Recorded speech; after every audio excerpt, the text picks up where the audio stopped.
В това видео ще ви покажем що е то 100% blackout, т.е.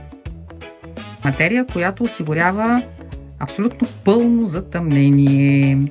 И това става с така наречения тест с фенерчето, най-лесно. Т.е. имаме си тук един включен фенерче на мобилен телефон и правиме следната разлика. Значи, първо проверяваме как се държи една плътна завеса, но не blackout. Ето, виждате какво се получава. Друга плътна завеса, малко по-плътна от предишната, отново не blackout. И вече материя, която е 100% blackout, в случая Sirocco blackout. Разполагаме с 4 цвята и затъмнението е абсолютно пълно, независимо от цвета. И по-светли цветове могат да затъмняват на 100%.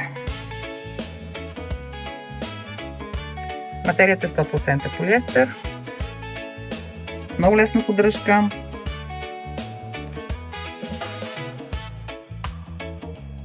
И сега е момента да кажем, за да може да се осигури пълно затъмнение в едно помещение, освен че завесата трябва да е очевидно 100% blackout, какво друго е необходимо? Трябва и корниза задължително да е на таван. Защото? За да може да се получи желания ефект. Ако не е на таван, какво става? Ами ако е на стена, винаги когато корниза е на стена е на разстояние от стената и ще има просвети. Отстрани. Отстрани, отгоре и отгоре. Така. А ако примерно ни е корниза на таван, обаче не го пуснем до земята пердето, какво става? Също ще свети. Откъде? Отдолу.